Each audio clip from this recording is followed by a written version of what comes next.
তোমাদের জন্য আজকেও আমরা বিমান বাহিনীর কিছু গুরুত্বপূর্ণ আইকিউ প্রশ্ন নিয়ে এসেছি। এই প্রশ্নগুলা সলভ করার মাধ্যমে তোমার আত্মবিশ্বাস বাড়বে এবং তুমি বুঝতে পারবা প্রশ্নগুলোর উত্তর কিভাবে টেকনিক্যালি বাইর করতে হয়। আমরা এই ক্লাসগুলো রেগুলার নিচ্ছি।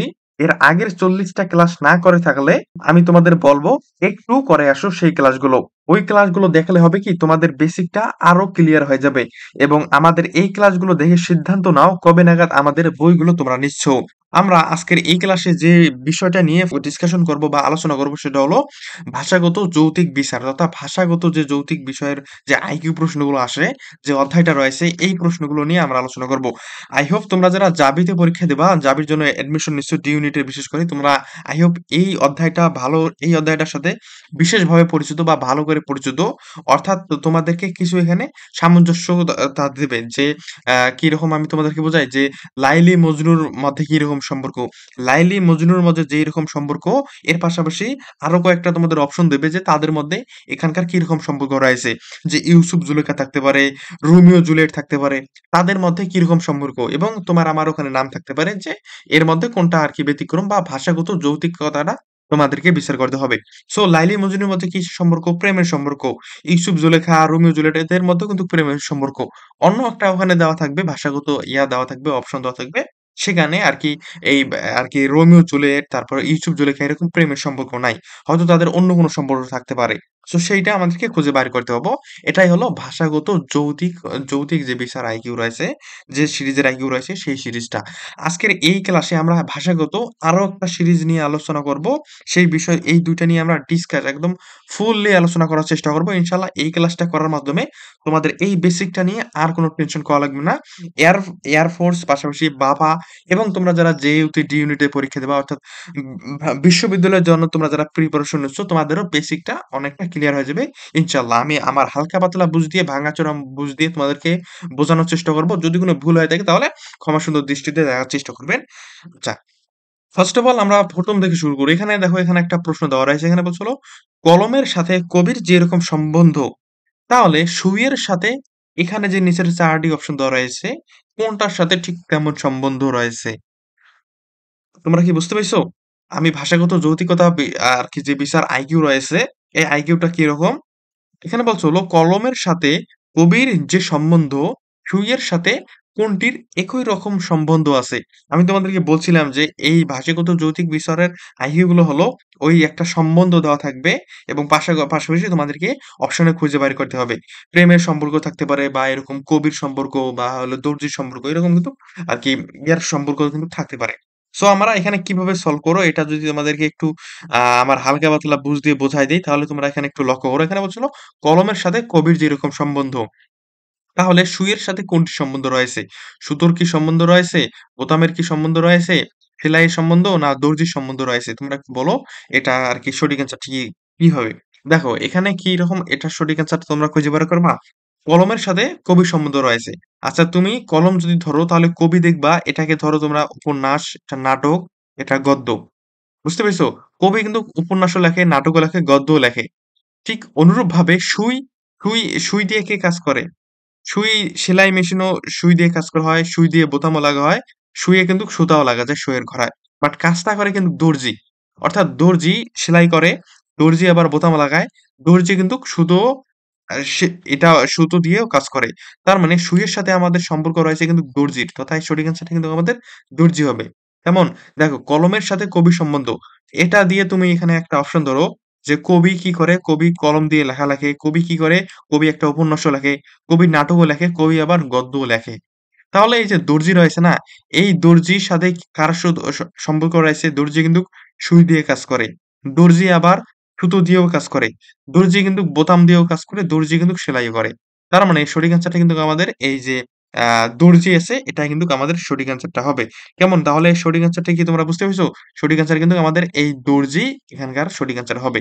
এটা হলো ১ম প্রশ্ন। আমরা 2nd প্রশ্নটার দিকে লক্ষ্য করি। অর্থাৎ ২ নম্বর প্রশ্নটা দেখে লক্ষ্য করি। এই প্রশ্নগুলো খুবই সহজ। জাস্ট তোমরা যদি একটু পড়ালেখা করো আরকি হালকা পাতলা তাহলে ইনশাআল্লাহ হয়ে যাবে এবং আমাদের ক্লাসগুলো করলে বেসিকটা তোমাদের ক্লিয়ার হবে ইনশাআল্লাহ। এখানে বলছে হলো ৮ টি বানর ৮ মিনিটে ৮ টি কলা খায়। তাহলে ৩ টি বানর ৩ টি কলা খেতে কত মিনিট সময় লাগবে? এই প্রশ্নটা একটু আরকি মারাত্মক লেভেলের একটা কঠিন প্রশ্ন। আবার আমাদের এর আগের ক্লাসগুলো তোমরা যারা করেছো, আই হোপ তোমরা ধরতে পাইছো যে এর সঠিক অ্যান্সারটা কি হবো বা কোনটা এর সঠিক অ্যান্সারটা হবো। এখানে আমি এর আগের ক্লাসগুলোতে অনেক ক্লাসে তোমাদেরকে এইভাবে এর আনসারটা ব্যাখ্যা দিয়েছি যে একটা ক্লাসে তোমাদের তোমরা যখন নবম দশম শ্রেণীতে পড়ছিলা তখন দেখবা যে তোমাদের ক্লাসে ৫০ জন ছাত্রছাত্রীরা রয়েছে। কতজন রয়েছে? ৫০ জন স্টুডেন্ট রয়েছে তোমাদের ক্লাসে। ছাত্রছাত্রী মিলে ৫০ জন আরকি রয়েছে। প্রতিদিন স্কুলে ক্লাস হয় ৭টা থেকে ৮টা ক্লাস হয় এবং প্রতিটা ক্লাসের ডিউরেশন থাকে আমাদের কত মিনিট? আ কোথাও ৪০ মিনিট থাকে, কোথাও আবার ৪৫ মিনিট থাকে। আমরা ধরলাম যে ৪০ মিনিট আমাদের ক্লাসের ডিউরেশন অর্থাৎ প্রতি ঘন্টায় ক্লাস হয় ৪০ মিনিট। বাংলা ক্লাস ৪০ মিনিট হয়। মানে টিফিনের আগে ৪০ মিনিট, তার পরবর্তীতে হয় ৩৫ মিনিট করে হয়। আমরা ধরলাম যে ক্লাসের ডিউরেশন হলো আমাদের ৪০ মিনিট। এখন যদি তোমরা কোনদিন ৫০ জনের জায়গায় ৩০ জন ক্লাসে উপস্থিত থাকো তাহলে কিন্তু স্যাররা ৪০ মিনিটেই ক্লাস নেবে। এখন ৫০ জনের জায়গায় তোমরা যখন ৫০ জনই ক্লাসে উপস্থিত থাকবা, তখনই কিন্তু তোমাদের ক্লাসটা ওই ৪০ মিনিটই নেবে। তার মানে ঠিক অনুরূপভাবে এখানেও তোমরা যদি এই ইয়াটা খাটাও, ট্রিকিটা খাটাও বা ইয়াটা খাটাও তাহলে দেখবা ৮ টি বানর ৮ মিনিটে ৮ টি কলা খায়। তাহলে ৩ টি বানর ৩ টি কলা খেতে কত মিনিট সময় লাগবে? ওই সেম কিন্তু সময় লাগবে আমাদের, সময় একই লাগবে। আমাদের ৮ মিনিটেই কিন্তু সময় লাগবে। বুঝতে পেরেছো? এটা যদি বুঝতে পারো তাহলে এই প্রশ্নটার এখন আনসার দাও। ঠিক এই প্রশ্নটা একটু এখানে আরকি প্যাচ করে দিয়েছে। এর কারণে আমাদের মাথা আরকি ঘুরায় যাইতেছে। এই যে এটা কেমনে আনসারটা হবে। মাথাটা ঠান্ডা রাখো এবং বোঝার চেষ্টা করো। প্রশ্নটা একটু বারবার পড়ো তাহলে বুঝতে পারবা। ৮টি বানর ৮ মিনিটে ৮ টি কলা খায়। তাহলে ৪৮ মিনিটে ৮ টি কলা খেয়ে কতটি বানর খেতে পারবে? প্রশ্নটা একটু যদি বুঝতে না পারো তাহলে আরেকবার পড়বা। কেমন? এখানে বলছে হলো ৮ টি বানর ৮ মিনিটে ৮ টি কলা খায়। ৪৮ মিনিটে ৪৮ টি কলা খেতে কতটি বানর মানে কতটি বানর আরকি খেতে পারবে? ঠিক এই প্রশ্নটার মতনই ৮ টি বানর ৮ মিনিটে ৮ টি কলা খায়। এখানে বলছে হলো ৮ টি বানর ৮ মিনিটে ৮ টি কলা খায়। তাহলে ৩ টি বানর ৩ টি কলা খেতে কত মিনিট সময় লাগবে? এখানে বলছে হলো ৪৮ মিনিটে ৪৮ টি কলা খেতে কতটি আরকি বানর আরকি খেতে পারবে। ঠিক কিন্তু এইরকম প্রশ্ন। তাহলে দেখো একটি বানর একটি কলা খেতে কত মিনিট সময় লাগে? কিন্তু ৮ মিনিট সময় লাগে। তার মানে একটি বানর একটি বানর আমাদের যেটা হয় সেটা হলো একটি কলা খেতে কত মিনিট সময় লাগে? সেটা হলো ৮ মিনিট সময় লাগে। তাহলে আমাদের এখন যেটা বলছে সেটা হলো ৬ টি কলা খেতে ৬ টি কলা খেতে আমাদের কত মিনিট সময় লাগবে? সেটা হলো ৬ গুণন ৮ ৬ গুণন ৮ হবে। ৬ গুণন ৮ কত হয়? ৬ আষ্টে ৪০ কিন্তু আমাদের মিনিট বা সময় লাগে। তাহলে একটি বানর একটি কলা খেতে যদি ৮ মিনিট সময় লাগে তাহলে ৬ টি বানর ৮ টি কলা খেতে কত মিনিট সময় লাগবে? তাহলে ৪৮ মিনিটে ৪৮ টি কলা খেতে ঠিক ওই ৮ টি কিন্তু বানরই কিন্তু ওই ৪৮ টা কলা খেতে পারবে। কেমন? জাস্ট এই প্রশ্নটার এই উদাহরণটার মতনই ৫০ জন স্টুডেন্ট আরকি তোমাদের ক্লাসে যদি ৩০ জন আসো তাও ওই ৪০ মিনিটই ক্লাস হবে। এখন যদি তোমরা ৫০ জনের মধ্যে ৫০ জন স্টুডেন্টই ক্লাসে উপস্থিত থাকো, ঠিক অনুরূপভাবে ৪০ মিনিটেই কিন্তু আমাদের ক্লাসটা হবে। ঠিক অনুরূপভাবে কিন্তু এই প্রশ্নটা এইরকম করে দিয়েছে। আপনারা যারা টেকনিক্যাল, নন টেকনিক্যাল পড়বো, সাইবার অ্যাসিস্ট্যান্ট এইরকম এই ট্রেড গুলোতে পরীক্ষা দেবেন, তার মানে সেখানে প্রশ্নগুলো কিন্তু আসলে এরকমই আসবে। এরকমই আসার সম্ভাবনা অনেক বেশি। হয়তো একটু আরকি আ ৮ মিনিটের জায়গায় ৯ মিনিট, ৯ মিনিটের জায়গায় ১০ মিনিট এইরকম থাকতে পারে। বাট প্রশ্নগুলো এরকম সাধারণত আসে। এর পরবর্তীতে আমরা আরো কিছু আরকি এক্সাম্পল দেখি। তাহলে আমাদের বেসিকটা আরো ক্লিয়ার হয়ে যাবে। এখানে বলছে হলো ৬ হাত পরপর ১০ টি কাঠি এক লাইনে থাকলে ১ম ও শেষ কাঠির মাঝে দূরত্ব কত হাত? ৬ হাত পরপর ১০ টি লাঠি এক লাইনে থাকলে ১ম ও শেষ লাঠির মাঝে দূরত্ব কত হাত? তাহলে কত? ৬ হাত পরপর ১০ টি লাঠি। আচ্ছা এই যে ১, ২, ৩, ৪, ৫, ৬, ৭, ৮, ৯, ১০। ১০ টা আমাদের এখানে লাঠি দেওয়া রয়েছে। এই দাড়িগুলোই আমাদের লাঠি। বলছে হলো ৬ হাত পরপর। তার মানে এই যে এখানে যে মাঝে যে ইয়াটার গ্যাপটা রয়েছে, এটা হলো ৬ হাত গ্যাপ। এই যে আমাদের এখানে যে মাঝে যে গ্যাপটা রয়েছে, এটা হলো আমাদের ৬ হাত গ্যাপ। মানে এই যে মাঝে প্রতিটার মাঝে আমাদের যে গ্যাপটা রয়েছে, এটা কয় হাত? এটা হলো ৬ হাত গ্যাপ। কেমন? এটা হলো ৬ হাত গ্যাপ। এখানে ১০ টা লাঠি রয়েছে না? ১, ২, ৩, ৪, ৫, ৬, ৭, ৮, ৯, ১০। তাহলে ৬ হাত পরপর ১০ টি লাঠি এক লাইনে থাকলে ১ম ও শেষ লাঠির মাঝে দূরত্ব কত? ৬ হাত পরপর ১০ টি লাঠি। এখানে ১০ টি লাঠি দেওয়া আছে। ১ম ও শেষ লাঠির মাঝে দূরত্ব কত? ১ম ও শেষ লাঠির মাঝে দূরত্ব কত? এই যে ১ম এটা না? তাহলে এই লাঠির থেকে এই শেষ লাঠি এর মাঝে আমাদের দূরত্ব কত? এখানে কয়টা রয়েছে? ১, ২, ৩, ৪, ৫, ৬, ৭, ৮, ৯। এর মাঝে আমাদের দূরত্ব কত দেওয়া রয়েছে? এখন যদি তুমি এর মাঝে দূরত্বটা বাইর করো ৬ গুণন ৯। ৬ নং কত? ৬ নং আমাদের যেটা হয় সেটা হলো ৫৪। অর্থাৎ এর সঠিক অ্যান্সার হবে আমাদের গ নম্বর 54। ৬ হাত পরপর ১০ টি লাঠি এক লাইনে থাকলে ১ম ও শেষ লাঠির মাঝে দূরত্ব কত হবে? ১ম ও শেষ লাঠির মাঝে দূরত্ব হবে আমাদের ৬ × ৯ ৬ নং ৫৪। এটা এই যে এই দিক দিয়ে না, এটা হলো আমাদের শেষ লাঠির মাঝে না? এটা হবে আমাদের এই যে ঠিক এইরকম, দাঁড়াও এটা দেই। এটা হবে আমাদের এই যে এইখান থেকে ঠিক এই যে ১ম। বুঝতে পেরেছো? এই যে শেষ লাঠি কিন্তু এইটা। এই সামন থেকে না। এই যে এইটা কিন্তু শেষ লাঠি। এইটা থেকে এই লাঠির মধ্যে আমাদের কয়টা হয়? ৯ টা লাঠি রয়েছে। এই ৯ টা লাঠির কয় হাত পরপর? ৬ হাত পরপর অর্থাৎ ৬ নং ৫৪ সঠিক অ্যান্সার আমাদের এই গ নম্বর হয় ৫৪। প্রশ্নগুলো আসলে এরকম সোজা প্রশ্নগুলোই আসবে। আপনারা যারা বাফায় পরীক্ষা দিবেন আপনাদের প্রশ্নগুলো ইংরেজিতে আসার সম্ভাবনা অনেক বেশি। দেন আরেকটা প্রশ্ন দেখি এখানে কি বলছে? এখানে বলছে হলো যদি ৬ জন বালক কি বলছে? যদি ৬ জন বালক ৬ মিনিটে ৬ টি পৃষ্ঠা লিখতে পারে তাহলে একজন বালক ১ টি পৃষ্ঠা লিখতে কতক্ষণ সময় লাগবে? আমি এর আগে যে ওই যে বানরের যে ইয়েটা দিয়েছি ঠিক ঐরকমই কিন্তু এটা। যদি আপনারা ওইটা বুঝতে পারেন বা তোমরা যদি ওইটা বুঝতে পারো তাহলে এই প্রশ্নটা নিয়ে কিন্তু আশা করি আর কোনো ঝামেলা হবে না।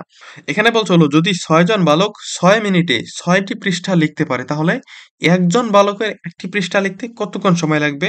ওই ঠিক আমাদের যে সময়টা লাগবে সেটা হলো ওই ৬ মিনিটই লাগবে। তথা সময় কিন্তু আমাদের ওই একই থাকবে। কেমন? বুঝতে পেরেছেন? ওকে। দেন আমরা পরবর্তী প্রশ্নটা দেখি ৬ নম্বর প্রশ্ন। I hope এই ভাষাগত যৌতিকতা বিচার যে প্রশ্নগুলো রয়েছে, আইকিউ গুলো রয়েছে এখানে আপনাদের আর কোন প্রবলেম নাই। এই প্রশ্নটা দেখে আরো আপনাদের যে যদি কোন প্রবলেম থাকে বা কনফিউজ থাকে সেটা আমরা শুধরাই দিচ্ছি। এখানে বলছে হলো আপনার ৫ ভাই। আপনাদের আ আপনাদের পিতা-মাতা এখনো জীবিত আছে এবং আপনাদের সকলেরই একটি করে বোন আছে। তাহলে আপনাদের পরিবারের মোট সদস্য কতজন বা আপনারা কতজন আরকি পরিবারে রয়েছেন? এখন এখানে একটা প্রশ্ন রয়েছে যে আমরা খুব সহজেই বাহির করতে পারতাম। বাট এখানে একটু আরকি ক্লু দেওয়া রয়েছে। এটার জন্য আমরা অনেকেই আরকি পারব না বা অনেকেরই আরকি ভুল আনসার বাইর হবে। এখানে বলছে হলো আপনারা ৫ ভাই। আমি এখানে লিখলাম আপনারা কয় ভাই? আপনারা হলেন ৫ ভাই। আপনার পিতা-মাতা এখনো জীবিত রয়েছে। তাহলে পিতা-মাতা জীবিত রয়েছে। তাহলে পিতা-মাতা ইকুয়াল ২ জন। আর এখানে যেটা বলছে সেটা হলো আপনাদের সকলেরই একটি করে বোন রয়েছে। আচ্ছা আপনারা ৫ ভাই-বোন। আপনারা ৫ ভাই, না বোন না। আপনারা ৫ ভাই। কোন ৫ ভাইয়ের একটি করে বোন রয়েছে। তার মানে বোন কিন্তু একটাই রয়েছে। আপনার ভাইয়ের যিনি বোন, আপনার কি হয়? আপনারও বোন হয় না? আপনার যে বোন রয়েছে, আপনার বড় ভাই বা আপনার ছোট ভাই, উনারও কিন্তু বোন হবে। তাহলে আমাদের বোন কিন্তু একজনই। ৫ ভাইয়ের একটা বোন। সকলেরই আলাদা, আলাদা কিন্তু বোন না। মানে আপনার যে বোন, আপনার বড় ভাইও কিন্তু ওই একই বোন। আপনার যদি ছোট ভাই থেকে, মেজো ভাই থেকে, ওনারও কিন্তু ওই একই বোন। আপনারও কিন্তু একটাই বোন। তার মানে বোন আমাদের কিন্তু এক। তাহলে সঠিক অ্যান্সারটা কি হবে? ৫, ২, ৭ আর একে ৮। তো সঠিক অ্যান্সার হবে আপনার পরিবারের সদস্য কতজন? আপনাদের পরিবারের সদস্য টোটাল ৮ জন। I hope আপনারা বুঝতে পেরেছেন। তথা ভাষাগত যৌতিক বিচারের যে আইকিউ আসবে আমাদের পরীক্ষায়, এই আইকিউ যদি আসে তাহলে I hope MFIF এর স্টুডেন্ট হিসেবে আপনাদের এখানে কোনো প্রবলেম না থাকারই কথা। আপনারা এই স্লাইড গুলো একটু আরকি স্ক্রিনশট দিয়ে রাখেন। আমি ইয়াগুলো দিচ্ছি। আ আচ্ছা এই ইয়াগুলো একটু ব্যাক দিয়ে আপনারা স্ক্রিনশট দিয়ে রাখবেন। যদি এখানে বুঝতে না পারেন তাহলে অবশ্যই জানাবেন। যদি কোনো প্রশ্ন এখানে বুঝতে না পারেন বা আমাদের বোঝানোতে যদি আমরা অপারগ বা আমরা যদি বোঝাতে না পারি তাহলে অবশ্যই জানাবেন। ইনশাআল্লাহ এর পরবর্তী ক্লাসে আরো ভালো করে আপনাদেরকে বোঝানোর চেষ্টা করব আমাদের পক্ষ থেকে। এটা হলো ভাষাগত যৌতিক বিচার। আর আপনাদের পরীক্ষায় এরকম প্রশ্নগুলো আসার সম্ভাবনা অনেক বেশি। জাস্ট শুধু এয়ারফোর্স এর ক্ষেত্রেই না, আপনারা যারা আমি তো বললাম ভার্সিটির জন্য প্রিপারেশন নিচ্ছেন সেখানেও কার্যকর অথবা অন্যান্য আপনারা যারা বিএমএ পরীক্ষা দিবেন, লং কোর্সে, শর্ট কোর্সে যেখানেই পরীক্ষা দেন না কেন, technical, non technical, cyber assistant যেখানেই পরীক্ষা দেন না কেন, ভাষাগত যৌতিকতা বিচারের থেকে যদি প্রশ্ন আসে, ইনশাআল্লাহ আপনারা আশা করি I hope আপনারা আনসার দিতে পারবেন। আর এইরকম কিছু প্রশ্ন নিয়ে আমাদের একটা সাজেশন তৈরি করা রয়েছে যেটার নাম হলো নেক্সট টার্গেট বিএ। যেখানে শত, শত আমরা আইকিউ প্রশ্ন রাখার চেষ্টা করেছি। পাশাপাশি আমাদের ইংরেজি প্রশ্ন, জিকে প্রশ্ন, ফিজিক্সের প্রশ্ন আমরা ওখানে রাখার চেষ্টা করেছি। পাশাপাশি নন ভার্বাল যে আইকিউ প্রশ্নগুলো আসে তথা ওই যে বৃত্ত, তারপর হলো চিত্ত, বিভিন্ন ধরনের চিত্র যেরকম প্রশ্নগুলো আসে সেই নন ভার্বাল আইকিউ প্রশ্নগুলো আমাদের এই সাজেশনে রাখার চেষ্টা করেছি। পাশাপাশি ভাইবার কিছু দিক নির্দেশনা দেওয়ার চেষ্টা করেছি এবং আপনারা যারা সাইফার অ্যাসিস্ট্যান্ট ট্রেডে পরীক্ষা দেবেন, আপনাদের জন্য ব্যবহারিক পরীক্ষায় কি এরকম ব্যবহারিক পরীক্ষা হতে পারে, ওখানকার কিছু প্রশ্ন এবং দিক নির্দেশনা আমাদের এই সাজেশনে তুলে ধরা রয়েছে। আমাদের এই সাজেশনটা খুবই, খুবই গুরুত্বপূর্ণ স্বল্প সময়ে সাধারণ প্রিপারেশন নেওয়ার জন্য কিংবা আপনারা আইকিউ সহ অন্যান্য বিষয়ের উপর একটা ফুল প্রিপারেশন কিংবা আপনারা যদি বেশি, বেশি করে প্র্যাকটিস করতে চান তাহলে আমাদের এই সাজেশনটা আপনাদের জন্য কার্যকর হবে। নিচের নাম্বারে ফোন দিয়ে অথবা আমাদের পেজ এসএমএস কিংবা টিকটক এসএমএস দিয়ে আমাদের এই সাজেশনটা নেওয়ার বাকি প্রসেস যেগুলো রয়েছে সেগুলো আপনারা জাইনা নেবেন। আমাদের এই সাজেশনটা খুবই, খুবই স্বল্প মূল্যে আমরা সেল করতেছি। অবশ্যই একটা কপি আপনাদের মোবাইলে রেখে দিবেন কিংবা প্রিন্ট কপি দ্রুত অর্ডার দেন। আচ্ছা, এর পরবর্তীতে আমরা যে বিষয়টা নিয়ে আলোচনা করব, আমি বলছিলাম যে আজকের এই ভিডিওতে ২ টা বিষয় নিয়ে আমরা আলোচনা করব। তথা ২ টা অধ্যায় বা ২ টা সিরিজ নিয়ে আলোচনা করব। একটা হলো আমাদের যেটা আলোচনা করব সেটা হলো ভাষাগত যৌতিকতা বিষয় যেটা সেটা। এবং এখন যেটা আমরা আলোচনা করব সেটা হলো সামঞ্জস্যতা এবং হলো অসামঞ্জস্যতা। এইখান থেকে কিন্তু আপনারা পরীক্ষায় অবশ্যই প্রশ্ন কমন পাবেন। সো সামঞ্জস্যতা ও অসামঞ্জস্যতা এটা কি? আসলে সামঞ্জস্যটা হলো মিল। একটার মধ্যে মিল। আর অসামঞ্জস্যতা মানে অমিল। মিল কেমন? মিল অমিল এখানে আপনাদের দেবে। মিল অমিল এই ২ টা থেকে প্রশ্ন আসতে পারে। যে অপশনে থাকতে পারে যে ওখানে লেখা থাকতে পারে যে নিচের কোনটি অমিল বা নিচের কোনটি অসামঞ্জস্যতা বা নিচের কোনটি সামঞ্জস্যতা এরকম কিন্তু থাকতে পারে। ওখানে আ ৩ টা দেশের নাম, একটা রাজধানীর নাম এরকম থাকতে পারে। আবার মানে এইরকম আরকি মিল অমিলের একটা বিষয় থাকতে পারে। আমরা এক্সাম্পল বা হলো আমাদের উদাহরণের সাহায্যে কয়েকটা আরকি সলভ করব।